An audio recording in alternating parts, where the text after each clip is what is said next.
Katende Joseph akuterayo internet waka ku mitwalo 16 akuwa package oba ne data ku simu yo obeera ne dakiika ez'okuba obeera ne osobola connectinga kama simu gonna waka ne computer ez'enjawulo abamasomero mumukubire ku simu ajja kubayambako okubawa internet ku ssomero ku mitwalo 13 internet ebawakawo katetambula so package ezo bbiri azina Airtel Master Global Card gifune ojja kuba osobola okugula ebintu ku katale k'ensi yonna sente nga ziva ku simu yo. Brands General Concrete bagenda kuyambako okupevinga olujja lwo balina poloti wetaaga ova ku sengenge bannaye funa ebintu ebyo byolaba ebyo ebikondo byebakola mu sementi ajja kubikolera poloti yo bengo gyetoloza bulungi then olujja lulabike bulungi septic tank ne soak pit byonna ajja kubikusimira kumukubire ku simu eyo omuwe omulimu. Coast Guard Credit Services bawola sente oba oli Kampala wano oyagalayo kaloni akatandikira ku mitwalo 2 paka ku mitwalo 5 nina waliwo linabadde omanyi buloni buno busesa nagenda ogenda mu ddwaliro nava wakanga nyina wendagana omwana obulwadde bwe butamukirako buko ntuuka mu ddwaliro nga linamu emitwalo 4 kyokka kiro sawa ziri mu nnyo kati nga nina ku simu nga ziri ku simu kati nga nina okunoonya omuntu gwenkubira nga olira cash nno sirina cash nali muleseka kati ng'olina okukubira omuntu akuteereko emitwalo 2 ku simu nesaawa eyo lisesande buli gwokubire simu tagikwata buli omu alibye so kati nga wetagayo okubaayo kakambuli wokubira bagani nze gundi wane wano mu mutereko bwe era kwolwo gwe nali naye naateekamu weewole kiyu ne bamuwola sente nengaaba nange so wakati w'emitwalo 2 n'emitwalo 5 ye small loan emitwalo 5 ku kakadde medium loan kakadde paka ku bukadde 10 then namwe aba commercial bajja kubawola group loan bwe muba muli group bakubire essimu eri noti 78 noti 36 bakuwole sente beba Coast Guard Credit Services balinansa nawo ku Yesu amala bajja kuwola ensimbi osobola okutambuza obulamu osobola okusalawo n'ogamba ngenda basasulanga buli lunaku sente za mwezi komyawo buli lunaku oba nzikomyawo buli wiki oba nzikomyawo buli mwezi paka sente lwezigwayo ndeba Coast Guard Credit Services. Kibijigiri oyo waffe mbasaba muweereze sente z'emmeeza mugule kibijigiri mumuwagire ng'anya kuzomwezi 27 Juni ali ku Papa's Sport waliawo ye kibijigiri ng'anya kuzomwezi 27 bamuyita Divorce Matovu naye yakoze essomero kati era essomero lyolimu essaawa zino ni musomero hands on radio training bwe boyina omwana yagala okuyiga ebintu bya radio bino ebintu bya kamera bye tulimu bagita Rock FM esomesa tuli wano e Makindye ku Golden Plaza omwaliro ogwokubiri leeta omwana bamusomese theory abasomesa we bali jukira kati forede tuba basomesa yadde tebalina kitubuulira naye era ffe bebakyokubira ffe basomesa ng'okwatiremu so jangu omwana wasome ng'akwatako kuba ebyuma weebiri studio equipments engeri gye bayengagingamu audience mu mwezi gumu bino ebintu byaffe si bizibu nnyo abantu mwagala okuyingira content creation industry jangu tukwatemu omwezi gumu n'akasente katonotono ogenda osimbula otandika obulamu hands on bibajja okutendeka so kuba essimu eri noti 7 noti 2 55 83 72 ye Rock FM twocha wane Makindye okay principal CEO w'essomero bamuyita Divorce Matovu ffe tuli ba lecturer nenga bambi byo byaddala banemuseka tabajja twala serious no kama muleta abana basome muleta no kintu kirungi nga bintu biri practical theory omwana ajja musoma naye practicals kintu kya makulu nnyo. Hi everyone, hope everyone is doing great. Dero tuli munaku z'omwezi 21 omwezi gwa 5 tukubuzaako obulamu butambula butya bwaba butambulira bulungi munange alhamdulillah nawe ng'olina challenges here and there tukusasiddeko tukusabira but otherwise tutambula tuli mwezi gwa 5 tugenda yingira probably actually after this week or next week eri tugenda kuba tuyingidde half of the year. Actually abalamazi signature za half of the year ndoza abalamazi batandise dde okutambula be Kabale basimbudde leero baba balamuzi ebeera state of the national address na budget byebintu bisatu byebitulaga half of the year. So abalamazi basimbudde tubasabira batambule bulungi ne Mukama abawe bye basinga okwagala. Tuyinza okuba mu kusaba asabira eggwanga lye restabilizing we tugenda eggwanga balireke tebalisabira beesabirenga bo mwanige edisana essaala tomanya nti oba ka stabilization akaliwo kayinza okuba kava ku ssaala z'abantu ab'enjawulo naye nga tuyingirewo tulabe ensonga nga bwe zitambula. This week is school fees week. Next week is back to school. Abazadde nga munoonya school fees mujjukire be muziweerayo tetwagala obeerawo ng'olinga eyabawola ebbanja mbonaabona lwagwana gwe naweerera mbonaabona lwaki tunoonya nnyo ssente ne twerabira okwogera n'abantu betuweerayo ssente. Teri kintu kiri ku piiki ekyo kirinako obujulizi kirabyeko n'amaaso gange. The other time maama Naabagereka yali mu lukiiko ng'ayogera ku kintu kyekimu biragalalagala bikutte wansi ne waggulu. Ate kati byasala tetukyagamba muno biri mu ghetto biri mbaana abayaayi oba ki abaana bemuyita abayaayi bakiringa n'abaana bammwe abaana actually ebiragalagala kati bye tuliko bya mirundi ebiri biri ebiri nakyo bye biri mu ghetto ebyo ebiri nakyo ebyo ne level kwebijjirako ne kwebikubira bibiri byanjawulo. Abali eri mu ghetto bali abukoola banywa bino ebintu byaffe ebya bulijjo lwa nsonga bya layisi naye eno uptown abaana bammwe be bali ku bintu by'ebbeeyi akawekebwe kati bakagula emitwalo 7 teri mwana wa ghetto akeera ku makya kagobamu asobola kukwata mitwalo 7 n'agissa mu kkubwa era abagaayo obukoola ekikonde kiramba kya singa 100 divorce sinzi 100 kale ka 15 naye bw'osala n'ogenda mu baana abazadde bonna bandi myaka 6 abaana be bali myaka 25 ku 3 bali ku kaweke ka mitwalo 7 bali ku kawunga bali ku mpiso bali ku myenge giri egy'ettabu egikuba. Munnange nga ngenda ngula eddagala lya ssenyiga baliita Benylin that syrup sima bagiyita oba drowsy but oba aliyo n'erina drowsy nga musawa ngamba naye oba oginywe you rest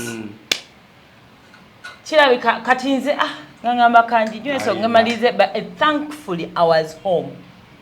anti namenka nempulira nga ngenda nga waya zigenda and I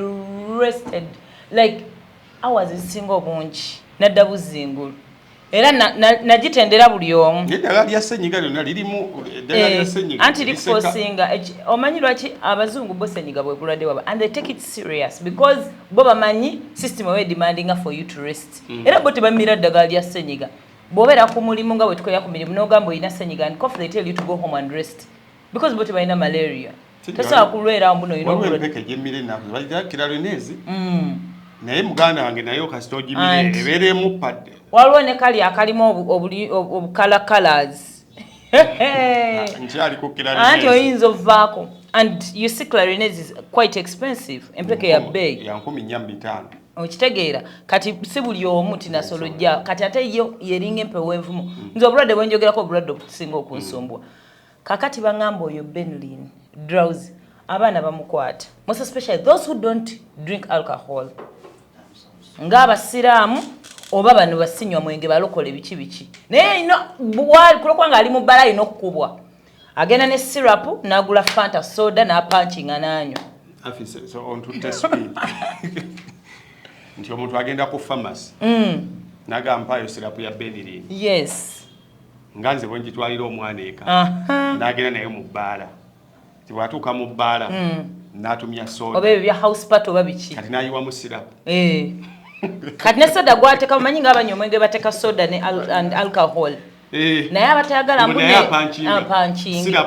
nze nno mbitegerera ku sinapu nga mbagamba na postinga nga nogamba nange nanywedde kino kisirapu naye kyankubye ne bagamba ebyo abaana babinywa mu bbaala tobimanyi kyobola omuzadde bw'ofunamu obudde lya ssente zo lya ku ssente zo kyekiri katiikiro kyeyatugamba nti oba nettaka nga ddene nnyo nnyo nnyo oli mulwadde oli muzadde osalako newejjanjaba oba n'oterezaamu ku bulamu n'otafa bwotyo kuba bannaye bino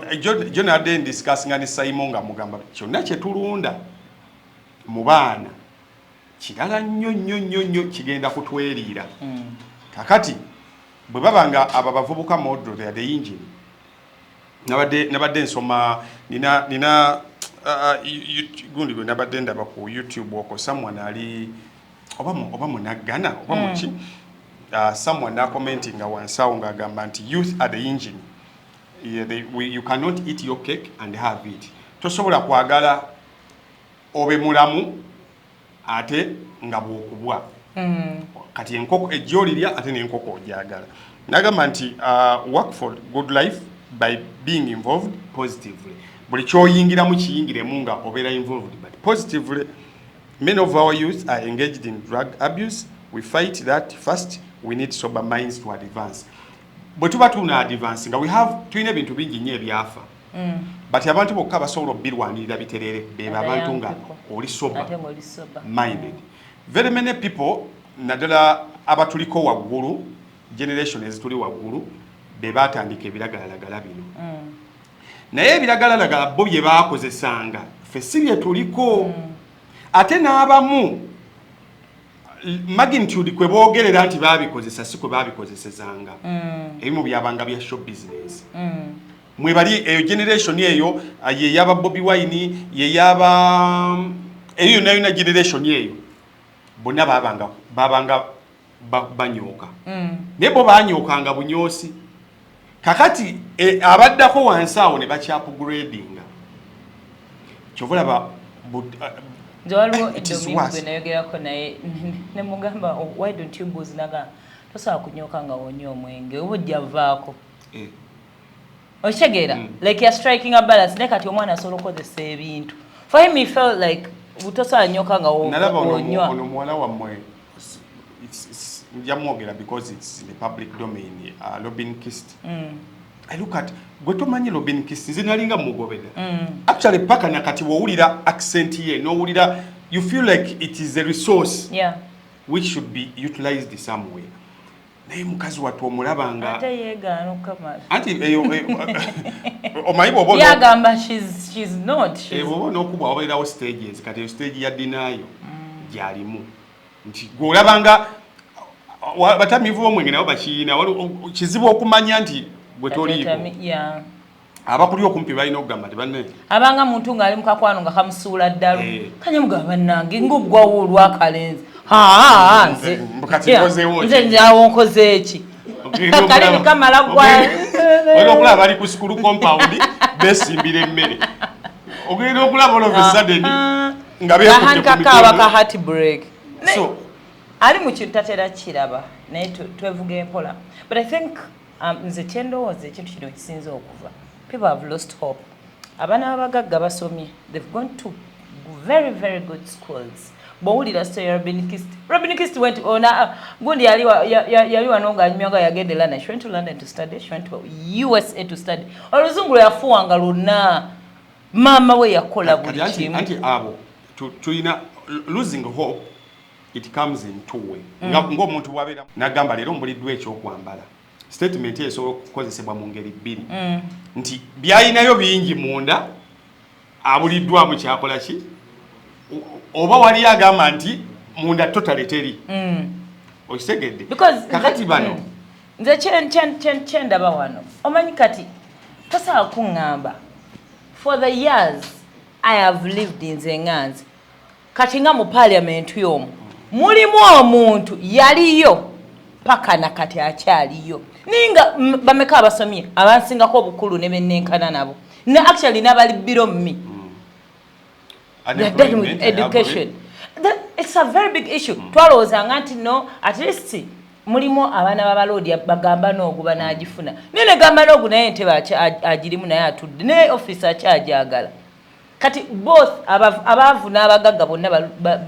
unemployment is the biggest issue here nti sente daddiwe ne waazimuwa abeeko ka business katandika bwetamanyi bu business we tutandise tebutambula there is no market people kati omwana akwatamu kasente kakulya era akusanga bulunyo ng'olikyaliwe era nga hafinze empaya ekyejo olwaleero gwe n'enkyajja sanga kwefu nawe kenyi wandibadde ogamba but what can you do okay if I can support you ne bazadde baffe baali batuyiseeko dad n'akubuuza osobola kukola kinkwe ssente ninga tewali kyosobola abasajja batukwanye n'agamba hafi ki kyosobola okukola nga tewali ngo sente z'omusajja zengenda okukola not because you're too stupid n'empapulo zina na buli kimu naye nga nawe obikola sente zigenda kwonooneka much as tuba nenya buli kimu batufamu at least abeera waawo nga tategeera kikigenda mu maaso imagine waking up nga you have your degree you wake up Monday ku Monday you're unemployed kubanga n'abakola bahafi nabo bakaaba omwana gye yagambye omuntu obeera otya ne ng'ofuna miliyoni 2 naga obujjako rent wa $5,000 and ya $5,000 lately ke kayimba kasinga obubi omusajja yagambye imagine kati nganza abeera ku TV ngasula mu nyumba ya $5,000 nyumba ya $5,000 we fana kwefu it is a bedroom emu atogisanga oba mu ghetto wa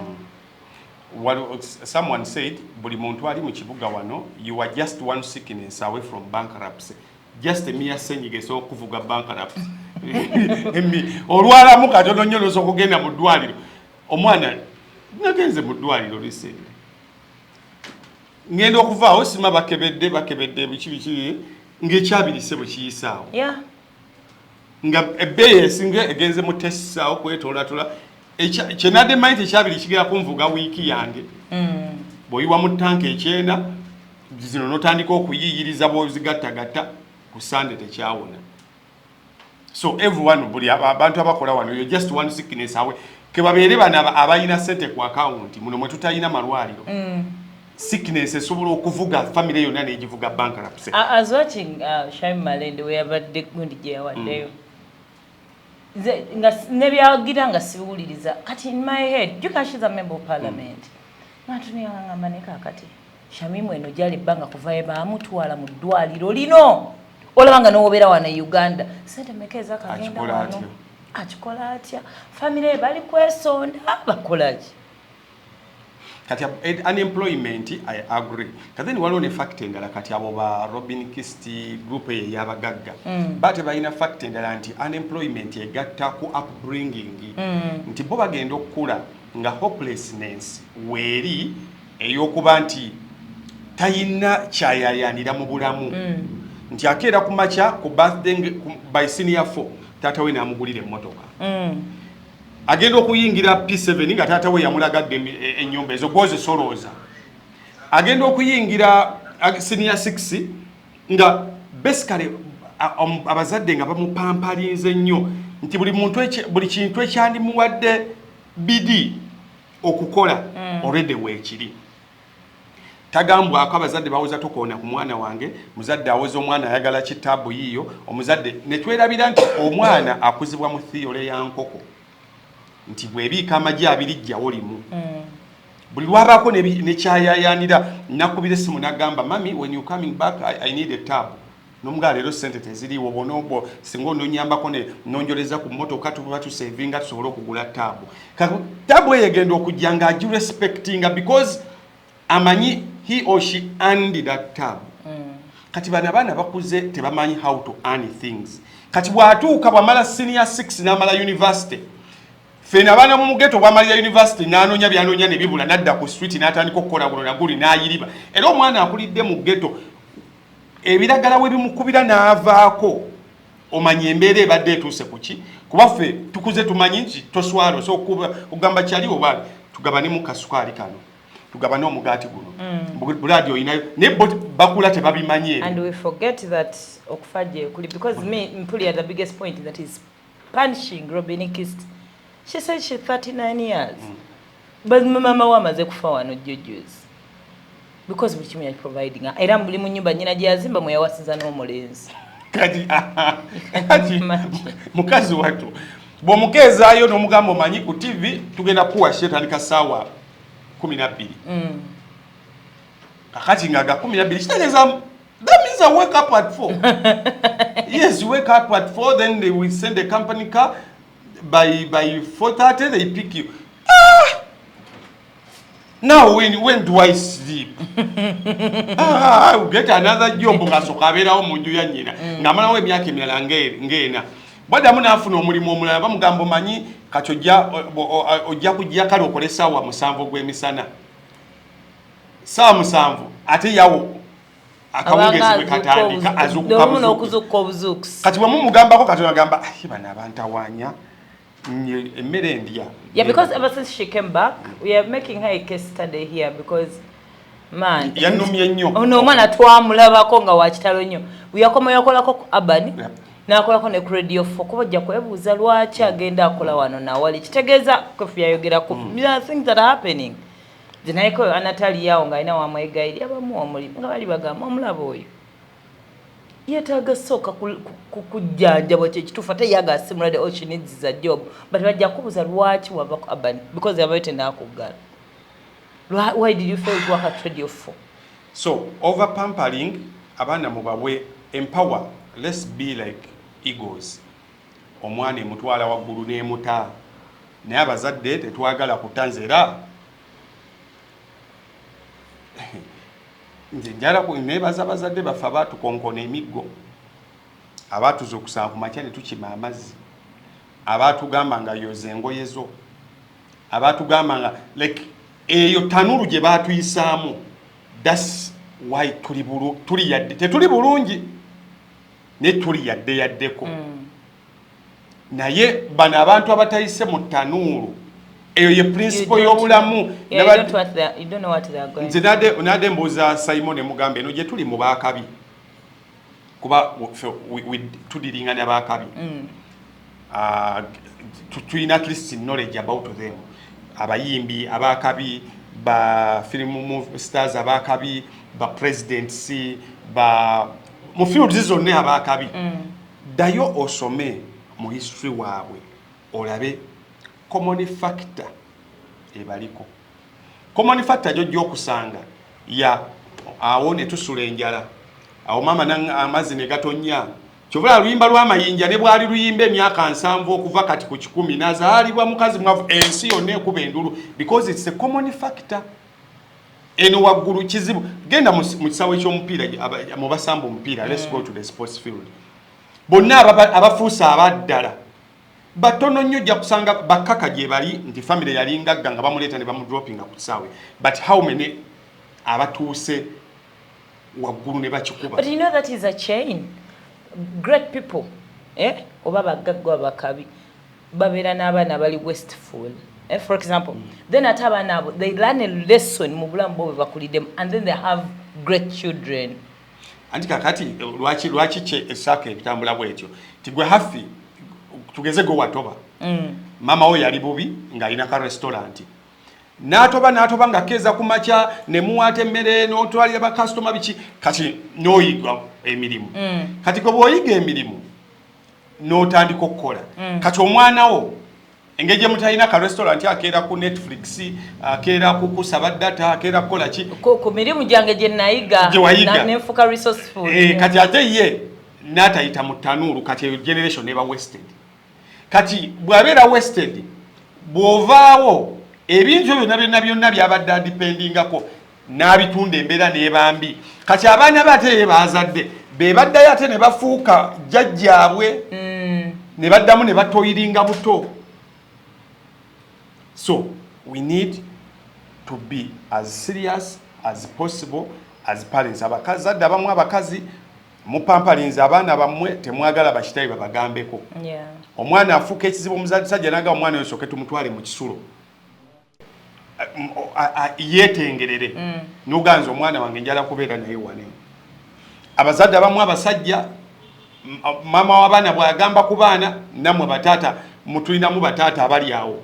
aweza mwana wange akana kange ak'obuwala lwaki bakagambako kana kange wamajja ntulabe wano firimu omwana essaawa z'okuwata nga zimuyitako essaawa z'okusiimula zimuyitako in the future beba abasajja be watandise okuwulira abawezanze mukazi wange tafumba eyo that is psychological hiding bantu banoonya kevu webekweka kuba bakazi baabwe tebamanyi kufumba bakazi baabwe era bw'owulira abasajja bonna abawezanze mukazi wange tafumba ekyo aba yeekwese bwekwese mukazi waba tamanyi kufumba percentage esinga because omukazi amanyi okufumba nga yayigirizibwa okufumba kwa hafi for example omanyi okwetungira olugoye lwo va ku bino ebyokutwala ku kyalani bikyebe ebyamaanyi naye olugoye oluyisaamu wozi singa omusajja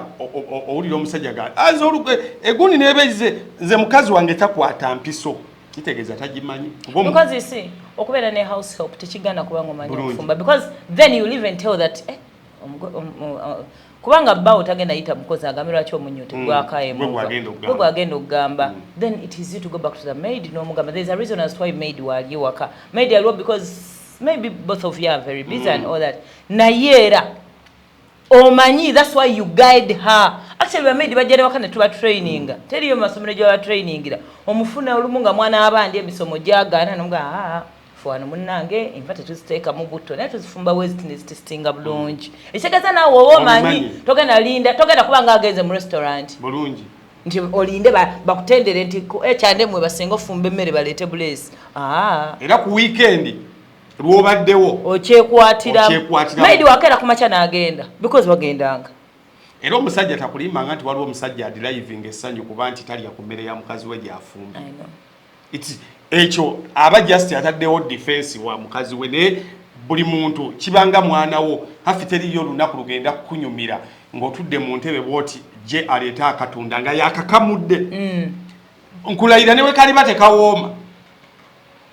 nga amazzi ataddemu mangi but the mere fact nti mutabani wo yakakamudde okanywa with a lot of pride with kateriyo musajja atayagala mukazi we kuba nti atayalisizza n'aleeta ne balya ebyo byonna byonna byetwekwekamu modernity esimanya mukazi wa isaalala awunye butungulu simanya akola ebyo byonna tulimba ngani yagenda nabumbuli tamanyi kunaaba kyogabo bwamala okukusala emboga ajja direct mugundi mwe ekyo tebaddamu kikulimba nti teriyo musajja buli musajja ayagala okukola ki kiringa era n'abakazi mulimu abakazi abawoza nze saa musajja wakumpaayo sente njala musajja just kumuzaala mwana bisigadde abindekere ekyaba alimba aba just mpisa ze mizeeje gyakweka neteriyo mu butonde bwa mukazi kukeera ku makya nga bbaawo yasasula renti nga bbaawo yakugulira emmotoka bbaawo yagitaddemu amafuta like you feel like a woman you feel someone cares era Cindy yakolako statement n'agamba nti aba bayogera ebyo they don't want to be woman. A woman is supposed to relax, lay back. Then the man does everything. Oshegede nanti nze nagamba singa se economy eno nti you clearly understand twamuno abazadde baffe batuweerera tugenda tusomera n'emirimu netugifuna naye era sebo I wish I could just be married to someone's son ne mulabirira naye nandabirira kati omusajja ne mulabirira kitegeeza ku taking care of whatever the home ngoye kulya kwe n'ebiringa ebyo men don't marry for sex because if it were sex ewokumujja babeera na wangi nnyo but men marry for care baagala kulabirirwa musajja ne bakuleetera akati n'okomawo ewaka and someone is there to care for you mentally, spiritually and physically. Okitegedde kati buli omu alina lwaki ali mu bufumbo naye ezo core values tezivaawo era omuwala ali eyo social media nebawabya mutayisa owulira abasajja abawoza nze omukazi ne bwatafumba oyo ali omu gwe tomanyi kibeera waabwe naye gwe nawe ojja gaana okuyiga okufumba ojja kubeera we n'ensi emenya omanya ebintu ebimu abantu abamu statements ze bakola se like evuddemu mukazi aba amanyi kiringa mutugamba naye asomera bwerere teriyo muntu atasoma asobola kwogera statement eyo yasoma yaliro kyogera era yasoma yajogera kulokubanga yamanyi singa kikonkonewe agenda nti bamama ebabitereka nsi obuliri bwabwe mami bampe transcript yange ye ng'agisikayo naye omuntu atasoma bwawulira ng'okola statement eye emuyisa bubi agamba I wish I had a chance nze nsobola ogamba sifumba because many time I can walk into my kitchen and prepare fix a meal naye omuntu atamanyi nze nalinako mukwano gwange nga tamanyi kufumba era ba posh children bambi kati lumu nali mulwadde nga mugamba nkolera scrambled eggs oba n'obutooke tooko bwobaamu ennyaanya n'obutungulu omwana yaleeta namunyumya mubakwano bange bennyini bakwano baffe mukosi ng'ebinyaanya bisinisa ebinyo ebiti mu scrambled eggs nemuga naye mwana gwe you can't even fix scrambled eggs you cannot bambi mpolampola nga nze amuyigiza nga mugana jangu katugenda fumba kyennyanja mu kinyeebwa jangu because bwe tukula eno ensi eno twesomesa mpolampola buli waddemba okuyiga oba obutayiga but we learn a thing or two aye naffe si bukimu no twakiyigira ku bazadde baffe naye ebisookerwako era oba oliawo ng'ofunye mukwano gamanyi ofumba pirawo nga shida pirawo omufumba oti nagakola boti neboti naye nga basics ezokugamba nti nsobola okugenda mu kingu nsobola owaatema ensooka ezo zirina ate n'amasomero kati gabivaako ku ssomero ku weekend twewatiranga emmere nga batutuuza bwe bati essomero lyammwe lyalinga kuyiika 5 gana amasomero agali ku 2 gali mu kalina gwetufu tegakyasobola so as we wind up bambi omwana wo tomukotoggera empisa abazadde bo gye bakuyisaamu gyoba oyisaamu omwana wo I don't want you to torture but punish bwekyetagisa don't torture punish kubanga eno ensi muganda wange ekaluba ate kati ffe tulabanga ennyangu yayongedde ekaluba nnyo so omwana we alina okubanga bw'aba muwala bwe bayita abawala asobola okujjanga ebyokubeera omukazi omuwala abimanyi ng'ebyokubeera omukazi abimanyi bw'abeera mulenzi muleke agende by P7 agenda atandika okupoota afulume mu kikomera kyo mugee gwe musajja mbadde soko ogende weeyigenda obeereko ne banno P7 senior fa agenda atandika okupoota abeemu n'enkumi ze 2 bagaye nti omwana w'omugagga apoota nti ezo zize bw'amaliriza ayeze motoka ya kitaawe alongose engatto za kitaawe lwaki bazitwala ewa Cobra nga waali byebyo nno bannange kale kakati ensonga endala eri mu ddiiro I think olunaku olweggulo twalabye Eddie Mutwe mu kkooti ng'akomyewo and era babadde bakomyewo okubasabira bail badde baze for mention of their case okubannyonnyola mwe batunnyonnyoledde Abedi Bwanika yali ayogera Eddie Mutwe najja n'amulemesa okwogera namusikako microphone mbuno ne wajja waawo omukalazi ataasa Abedi Bwanika Eddie Mutwe n'asindika eri mukalazi n'agwawo mu bantu abaamukuba kati bodyguard w'owa ekitiibwa Mpuuga ye yajja n'abataasa mulamuzi yannyonnyodde ebintu awo neŋŋamba kigambo time it is a beautiful thing when you give everything time you start hearing things and you may bw'oba oludde ku kyalo kuno you may start to ng'oludde ku kyaddondo omanyi that feeling nga bw'osanga omuwala ng'ali lubuto ne bagamba olubuto lwa gundi eya wamma bw'ogatta bwoti puzzle nga it makes sense nogamba kati jo ekiro nazzemu embeera yawo just give your feeling chiche wawulidde because yesterday I had a video with Saimo about the same so simaigo video wagiwulidde what you have to say about Eddie Mutwe tugende kukiddako kuba nze conclusion yange yabadde omanyi mulimu abantu statements ne mami wa Eddie Mutwe yazikoze n'agamba omwana wange ow'amaanyi gwe kwafu bakwata ekyana enkula ng'okankaniya mukaguliseewuunya era nkyawe nkula ng'ozze bwoti ng'oyebaayeba sisobola kwewuunya n'omulundi n'ogumu kale gwalimu enkuba mmeka ng'okankana so ebbanga lyobadde nange you don't know me olimu ensamba gerezo ng'omusayi gukuyisa mu nnyindo n'emmatu bajja kunnumba nga tebategedde oba kupira obwereere bajja kunnumba omanyi kankuleeko we have two types of bodies we have American bodies and we have Chinese bodies Jackie Chan kaba katiti bwe kati ka Bruce Lee kaba katini bwe kati ka Donnie Yen kaba katini bwe kati ne taata kalalamu kati waliyo ne ba singa sikulabidde ebbanga naligambye ebigambo byagalo yagala kunkwana ebigambo by'obulimba bitera kuba nga bikwana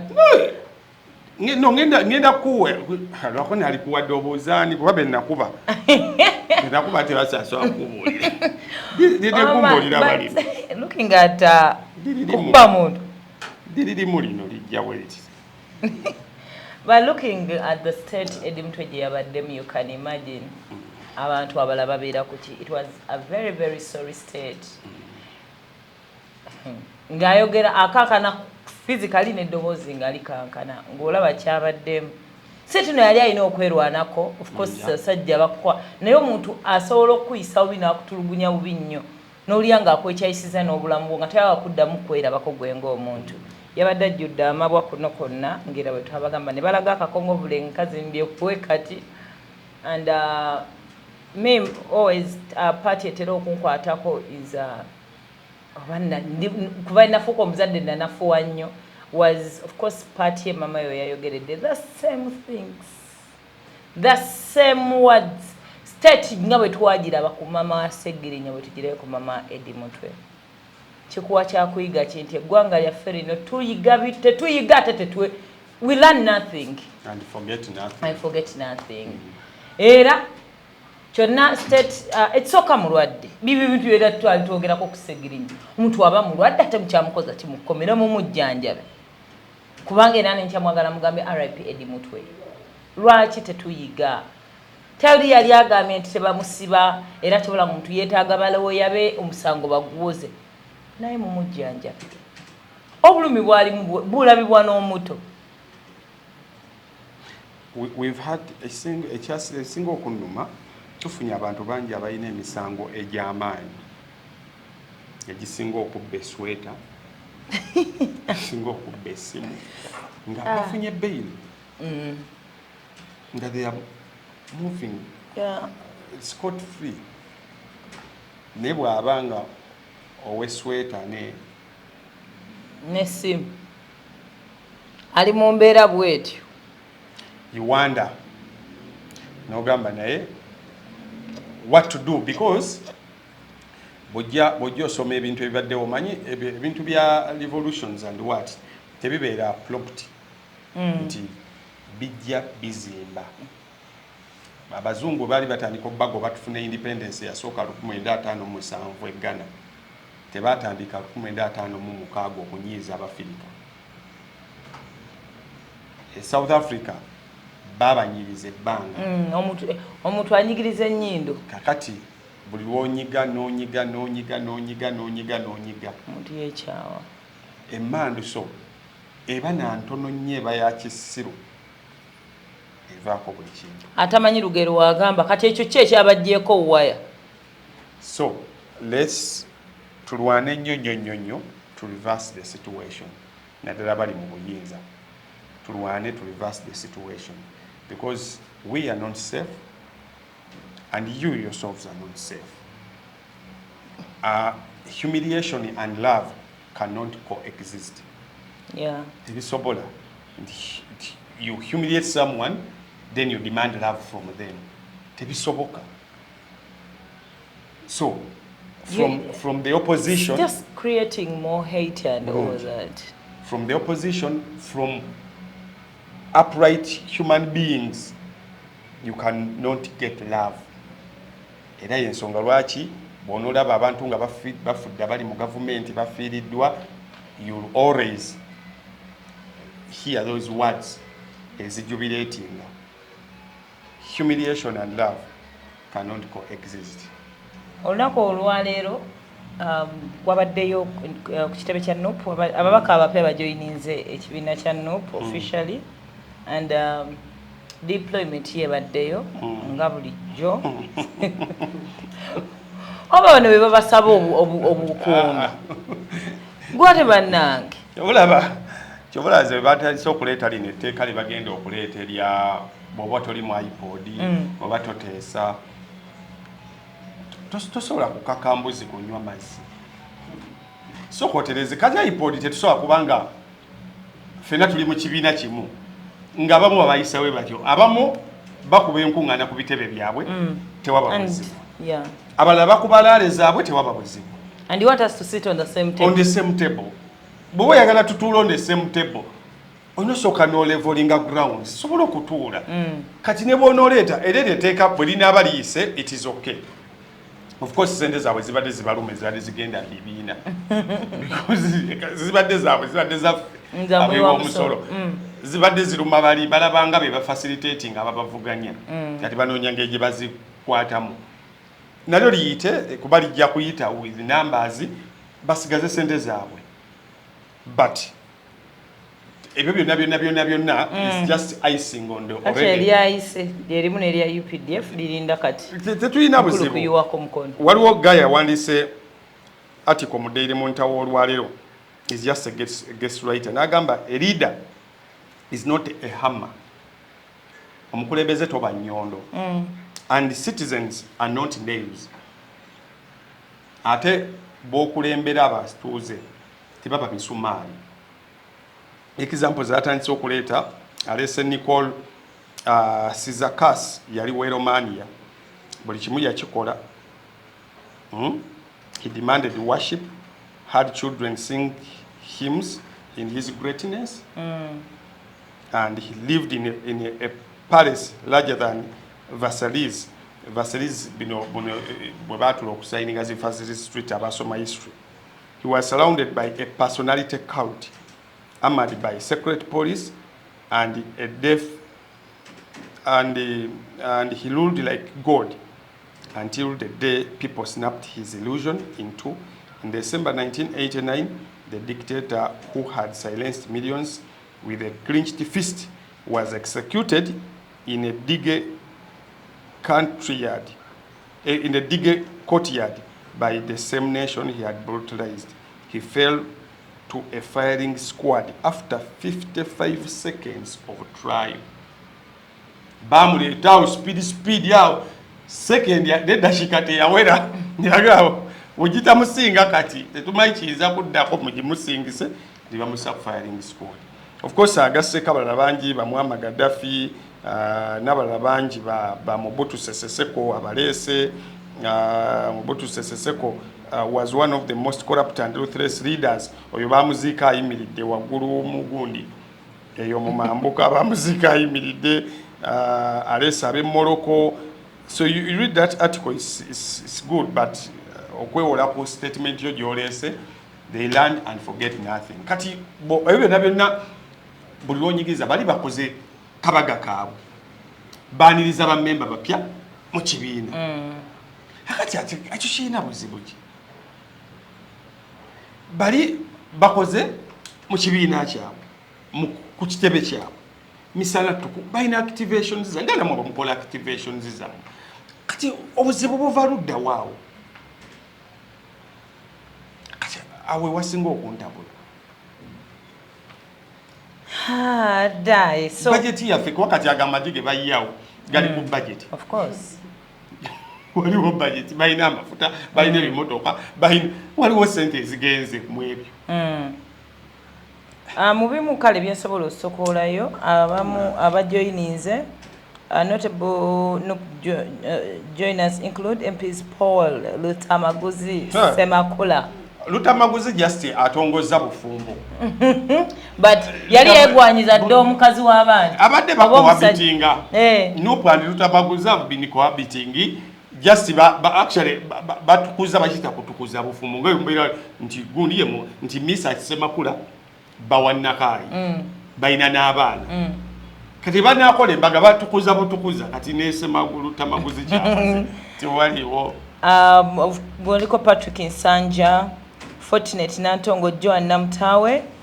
of course, officially Nebanjura ne Zambal Blasio.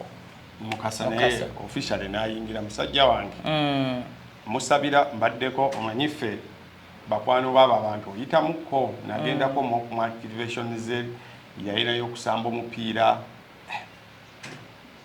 buladi. Akalulu kalinga kutegeka mukolo abali bategeseko mukolo kyenyinzo babuulira wano ng'okyayogerako mwogere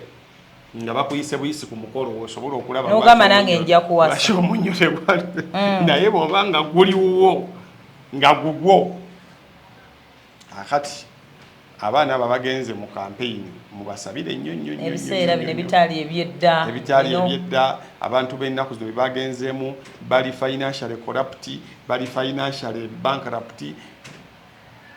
abantu tebakyagala kuwuliriza policies baagala bazinira mazina olwedde banyiivu kugamba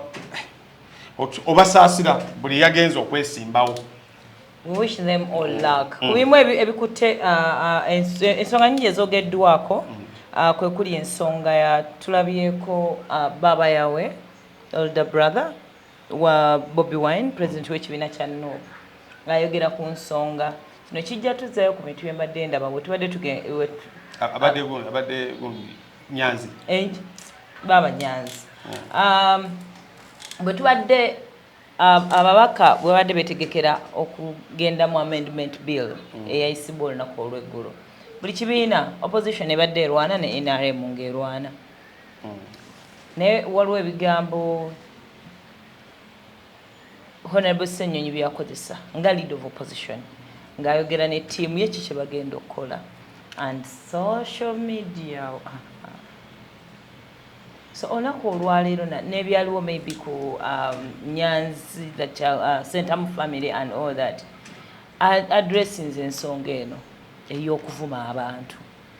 mu maaso ga president w'ekibiina n'ababaka abalala babaddewo yebuuza ekintu kino kyavaawa ddala bw'oba tomanyi lwaki oba oyogera okwogera n'opinion teyandibadde mbi naye okuvuma ko tekugenda kukoma kino nkibabuulira era badde alowooza nti okuvuma kugenda kukoma alimba okuvuma tekugenda kukoma kuvuma kukyaliwo nnyo kuba ebyakuleeta bikyaliwo okuvuma kutandika ddi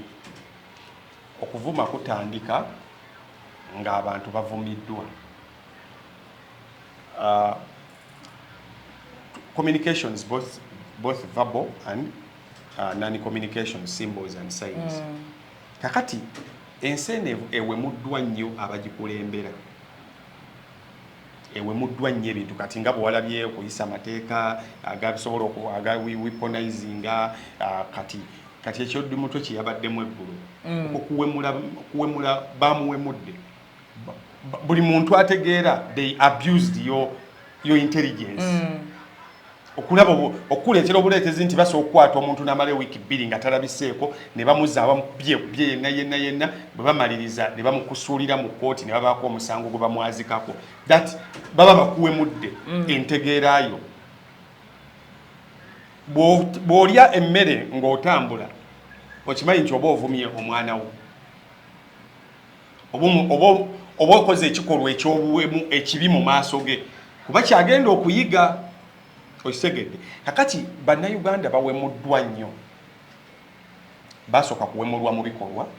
kati ne mu bigambo abakulembeze ne batandika go and eat your mother something ne batandika mpola kakati abo abanyiiga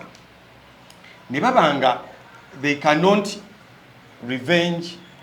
in the same realm of actions ne batandika kukozesa abakazi lwaki abakazi muyomba nnyo muyomba lwa nsonga mu butonde bwammwe temuyina maanyi galwana kati abasajja tebayomba kubebya abasajja engeri balina amaanyi yoswe muluma kubawo kimbi biri mpasete zange njerera papa nga bigwa ebyabakazi gwewalala tele choba mbera ku mutimbagano oko n'empulira zino entalo z'okwewemula bwezuliramu omusajja fine n'abakazi abazirimu nabo bakwase ennaku nate bwenzuliramu omusajja okize neka kakyondo yeah. kakati in the same realm abantu bano bebakulembera nga tebasobola kuzza bikolwa byebibu bali babasinga amaanyi. And there are two categories. I think I have seen abantu betwandise most especially abasinga obungi the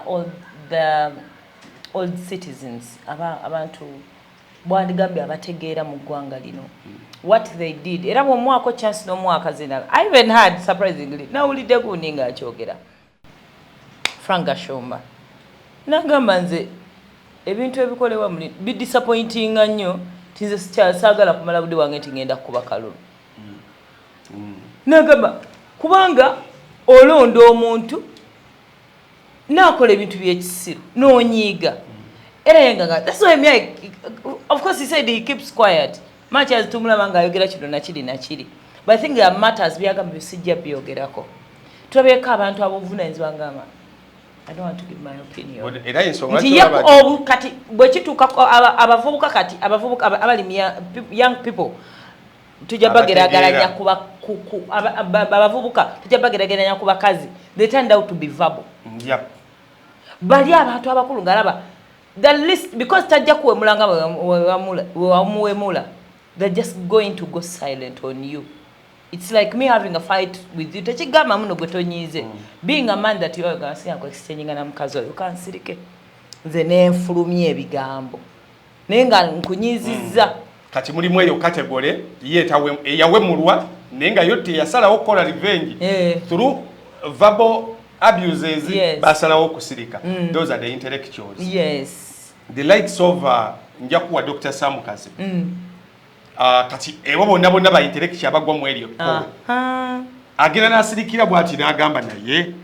ddala nyingire ebintu bino ebyobuwemu because omuwemu de lwachajja ne basirika n'agamba omanyi gavumenti eno kubyetukoze sijja kugendayo kati bana abavubuka abato abayina amaanyi ne basalawo bagaye mumanyi tukitwale let's take everything in our hands. Ne basalawo batandika okuweereza obusungu bwabwe because abantu abasinga kuba ye talina mundu talina maanyi gano najja kwesa kyalina in his power kakati bwayogerako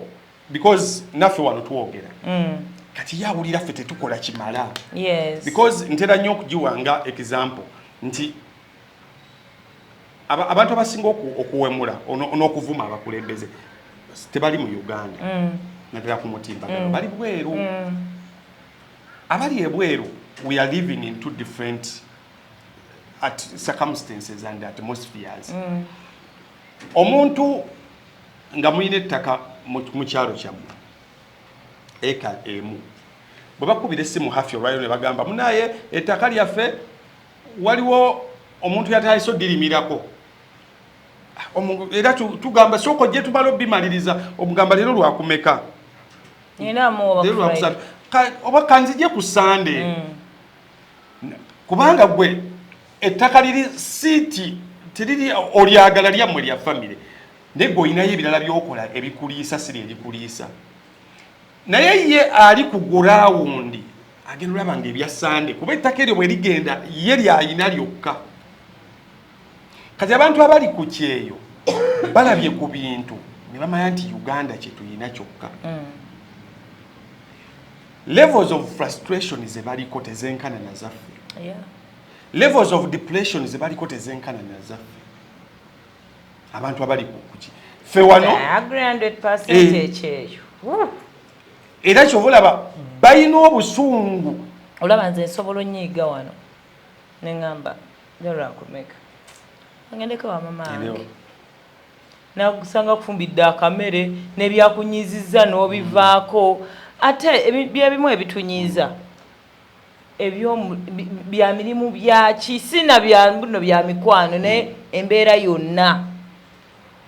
rent bamogeza ku dduuka omusolo business okola tewava yadde 10 emyezi gino pulya nze nga njagala kuggalawo pulya ndi too frustrated ngena afumbira kamere ne mwogeramu abannange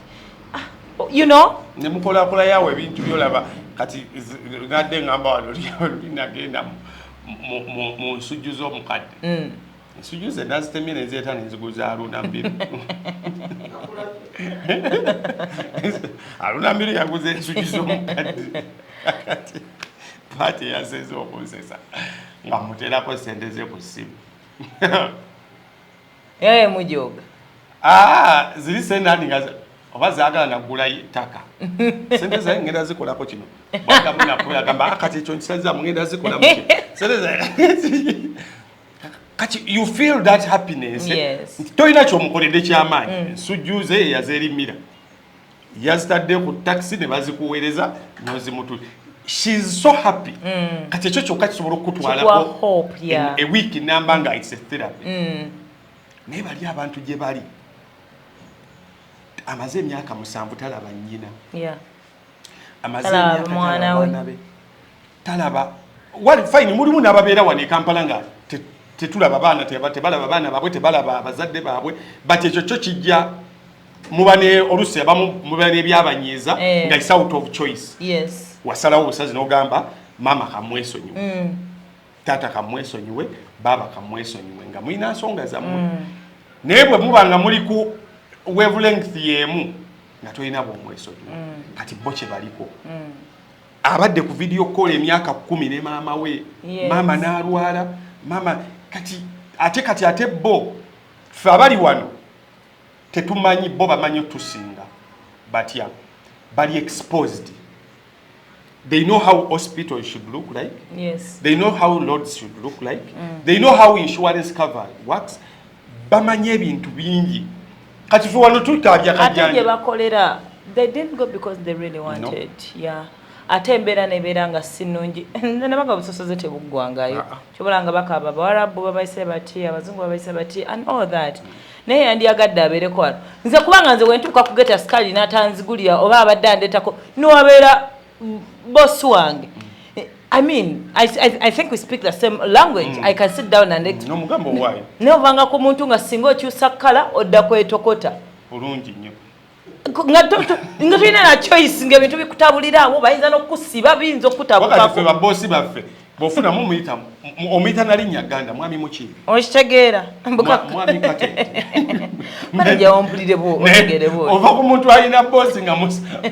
Ukraine, mu Philippines. You don't even know the language you should use. Ayogera bintu bidala nawe oyogera bidala. You come from different backgrounds. Kakati frustration. My friend was telling me yali ayita ku red toll.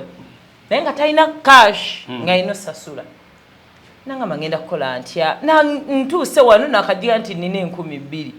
ne mugamba tukawo nawe bali bana Uganda banno buno bwakondi tukabawuti tinagere mubanga mnashitegeera kuolumbu tebakwida mobile kati ndistandi era mubeera mutya ku express awo abantu gateba kyabeera na cash because omutobera nga toyina cash ne mugamba kakati oyagala kutya kwogera na muna Uganda muno onabyogerera Bulaya tukawo mugambe sina cash nina 2,000 zotwala oba tugende wali kusasyo ku mobile money. But just be polite ng'omuntu akutegeera. Ngeje bali kunyabo. As simple as that. Ne mugamba ogenda binyonyola bazungu. Nze natoka nga banenze ku airport z'abazungu awo. Oyine bitu bichi you know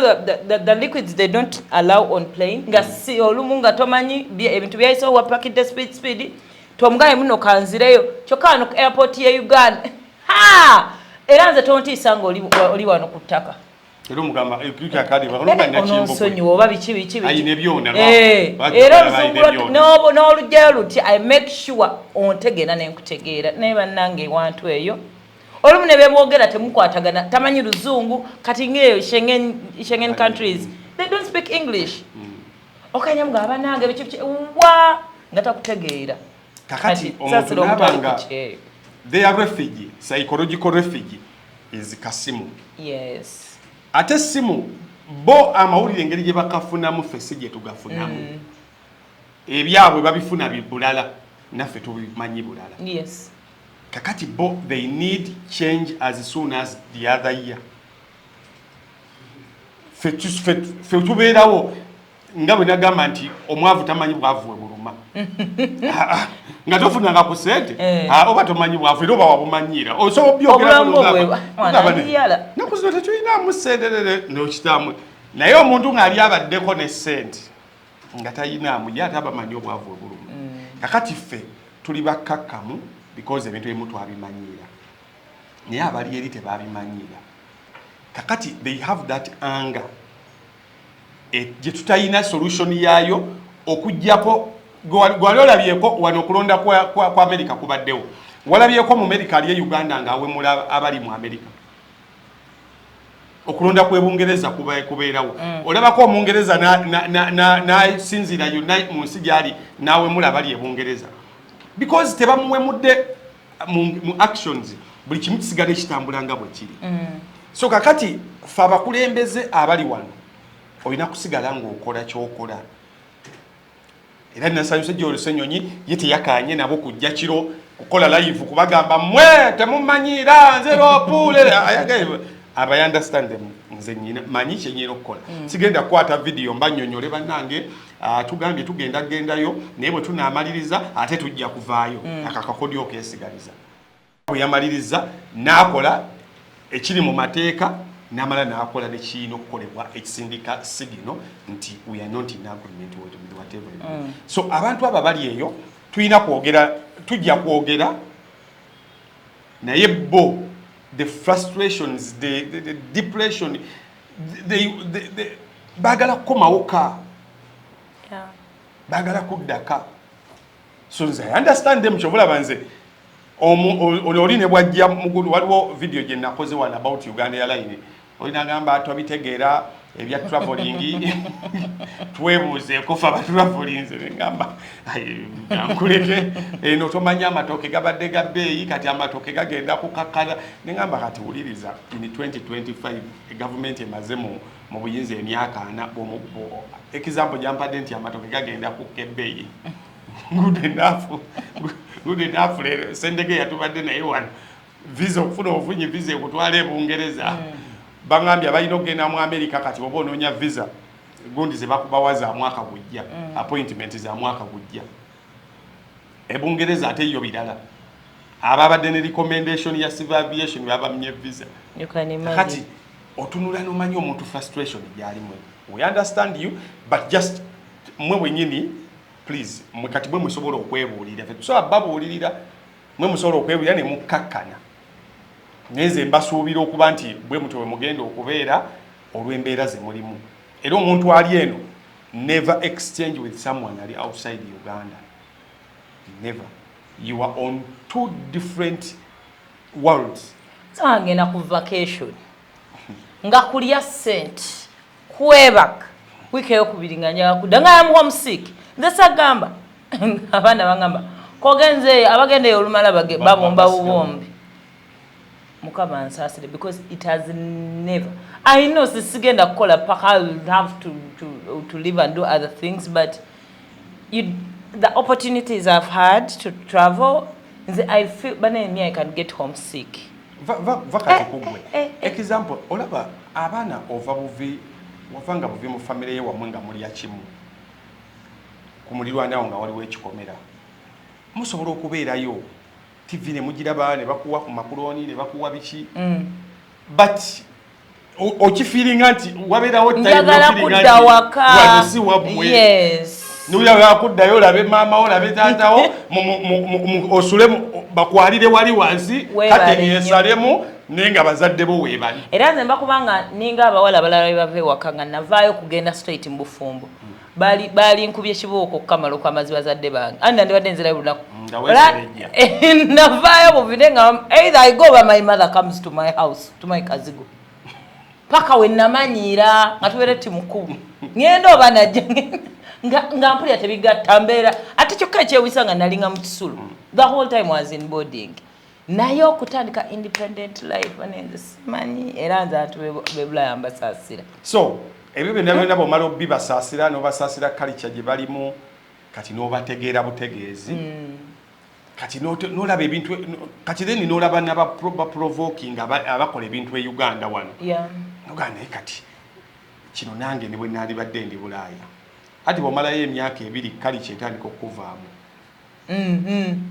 wano tosobola kuwemula kuba maama we essaawa yonna agenda kusanga agambe eno vidiyo yaabwe naye bwemala otuuka eri emyaka 2 3 maama we akusimuka mutwe taata nakusimuka kati n'osigaza kusindika laga nsubula kati please Noop and other opposition sensible figures okuvuma n'okuwemula bakuvumira naffe tukuvumirira gwasobola raise your points bali abawemula nabo tetulina kyabakola because we understand where they are coming from tebagenda kuba buli lunaku wamerukayabala olwabye balaba olwebigenda maaso n'abali wano engeri gye batuwemulamu tosobola kuba kati nga jo twako titi yampereza ka video kedi mutwe nenkatunuulira bwe nti kati Eddie lwakuba bamulabanga kyali wa Bobi Wine ne kati fe nga Eddie kyaliwo nguvudde ne ku Bobi Wine Eddie omusanga ne munyumya nga temunyumiza Bobi Wine ne munyumya owulira ng'ezziga litonya ku ssimu nakati n'okubamu akafaananyi gaabwe mbadde ndi Russia essaawa zino nendaba Eddie ng'ali bw'ati n'alibadde empereza bigambo ki so Joel Ssenyonyi n'abakulembeze abalala munywere bunyweze enywera yerima gwe kola ky'olina okukola naye nammwe abali eyo tukakkane bw'oba okyasobola okukakkana n'olindako ko n'ogamba kansoke nindeko ndabe abadde babala kati because tewaliwo bw'oŋŋamba nti okuba lead of opposition nti ate oyagala nnyo Kyagulanyi jukira Joel Ssenyonyi actually I want to give him his flowers in my generation of understanding politics is the best leader of opposition in Nalinda.